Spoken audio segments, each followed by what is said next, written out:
Good evening, and thank you for watching Chronicle TV News. I'm Amanda Alch. Sweeping budget cuts have rocked Texas state budgets to their cores. Billions have been slashed from state aid, leaving thousands of state employees teetering on the edge of unemployment. Nothing was left sacred: health care, education, and even the judicial system faced startling setbacks. Chronicle TV's Dakota Taylor went deeper into the district's budget woes for answers. Responsibility and outrage, two feelings felt throughout the state by educators over the latest in Texas's massive budget cuts, all laid out in detail on the Texas Community College Teachers Association blog. We have been operating on the assumption that there'll be a 10% cut. In early January, the state passed its new budget plans. The Vice Chancellor of the DCCCD, Justin Lunnan, has been busy helping plan the district's budget reactions. And our district operations are looking at that very carefully to see what positions may not be able to exist in the next couple of years.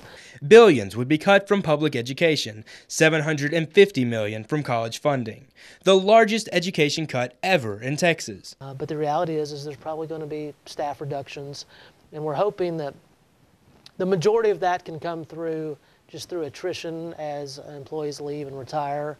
Feelings not echoed by the 7 campus faculty associations who met January 21st at the Commissioner's Court on the proposed budget cuts. The associations brought in a special consultant on the budget, but perhaps one of the most inflammatory comments came from the North Lake Faculty Association president, John Hitt.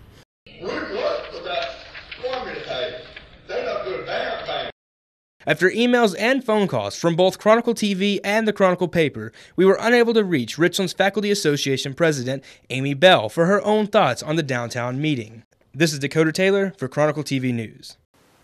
Parking has always been a trouble near the start of the semester at Richland. More often than not, people could wait half an hour just to find a spot. Chronicle TV's Janie De La Rosa met with Richland students on the parking trouble and learned of plans the new budget cuts could stall indefinitely. Here at Richland, the hunt is on for open parking spaces. As time gets into the schools or the semester, people are going to start dropping out, which is bad, but that means more parking spaces. The previous days, it's been pretty hectic. I couldn't find any type of parking. I had to park all the way on the other side and walk. Yeah, it gets ridiculous. I do have to come in earlier than usual, and just wait maybe a good 30 minutes, maybe even 45 minutes early. Sometimes I just have to drive around for a long time, and I never find a place. Usually you park just across the street over, there's some neighborhoods across the street. You know, you can just park on the side of the road. With approximately 20,000 students here at Richland College, parking spaces are high in demand but short in supply. We did increase the parking. The new parking lot that's on the east side of Kiowa didn't exist 2 years ago. So that's been added, but there's an area that's still shown on the master plan of adding on to parking lot A in front of Thunder Duck Hall. We are also adding some exit lanes to be able to leave the campus. On the east side, we just finished doing that. So near LaCroix College in the east campus, we do have a new lane going to the right so we can go eastbound on Walnut much easier than before. But we're also looking at building a new lane in on eastbound coming from the west, and a new exit lane on Abrams to make it easier to get off of campus in a hurry. This is Janie De La Rosa for Chronicle TV News. With the start of the new semester, students have seemed to flock to one of Richland's government professors, Michael Iacchetta, a premier Richland professor and acting dean. He's been teaching at Richland for years, and Chronicle TV's Patricia Villasin met the professor and learned a little more about the man behind the desk. Michael Iacchetta is no new face around the Richland campus. Teaching for 15 years and recently named acting dean of the School of Ethnic Studies, Social Science, and Physical Education, he gives us insight into life inside the classroom. Really, I think that, since I've been teaching for such a long time, I'm sort of constantly making changes and adjustments, and I'm sort of at a point after a lot of years where there's a lot of things stay the same from semester to semester, so a lot of the PowerPoints are going to be in place.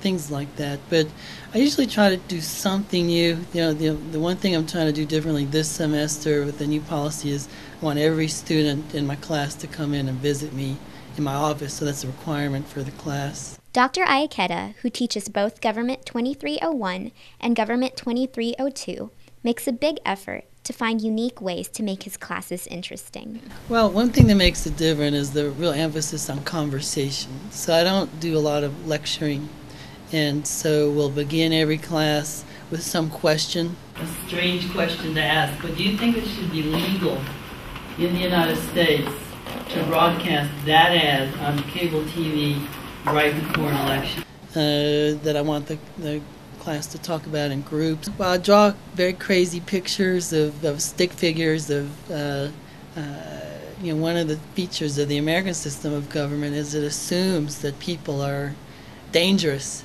potentially. I typically draw some crazy person with an axe to show how dangerous government can be, how dangerous other people can be, and the protections that we need to live safe and secure.